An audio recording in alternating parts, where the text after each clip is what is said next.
वेदों के प्रमाण के संबंध में दो धाराएं, एक क्या है, पहला ईश्वर का वचन होने से वेद प्रमाण है, दूसरा ईश्वर का निरूपण करने के कारण वेद प्रमाण है।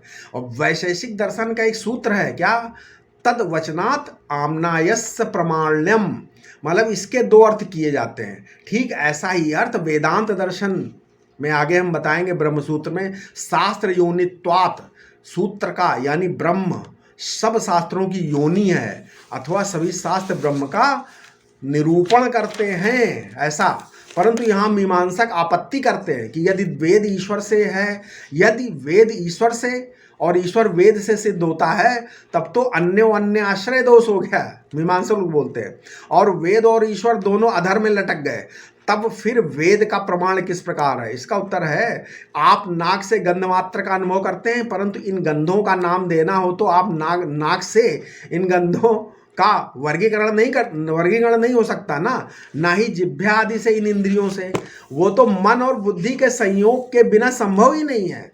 आपने नेत्र से गुलाब का फूल देखा, चमेली का फूल देखा, मन में स्मृति भी है, नाक से इनकी गंध सूंघी तथा बुद्धि ने उनका वर्गीकरण कर दिया कि अमुक गंध गुलाब की है और अमुक गंध चमेली की है। तो निष्कर्ष क्या निकला कि कोई भी इंद्रिय वस्तु की पूर्णता के प्रत्यक्ष में समर्थ ही नहीं है। तो इंद्रियों से पूर्ण ईश्वर का ज्ञान कैसे संभव है? अच्छा, यदि कहो कि अंतःकरण ईश्वर के ज्ञान में प्रमाता है, तो फिर ऐसा अंतःकरण चाहिए जिसमें भ्रम ना हो, प्रमाद ना हो, विप्रलिप्सा यानी ठगी ना हो, और कर्णापाठ हो, मतलब कर्ण की अपटुता ना हो। ऐसे अंतःकरण को ही प्रज्ञा कहते हैं। इस प्रकार का अंतःकरण हो तभी तो प्रज्ञा होगी, और ऐसी प्रज्ञा ही ईश्वर के ज्ञान में प्रमाण है। अब देखो, प्रज्ञा में भी तारतम्य देखा जाता है, जैसे समाधि के पहले की प्रज्ञा में और समाधि के बाद की प्रज्ञा में अंतर है।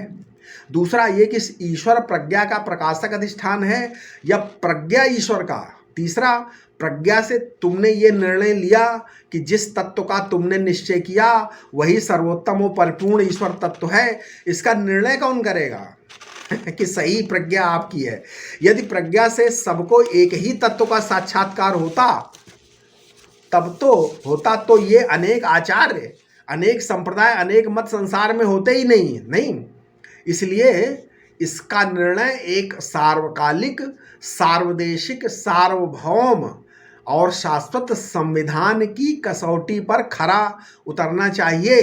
तो सतोगुणी, रजोगुणी, तमोगुणी संपूर्ण सृष्टि का नियामक संविधान हो, ऐसा संविधान। तो इसी संविधान का नाम वेद है।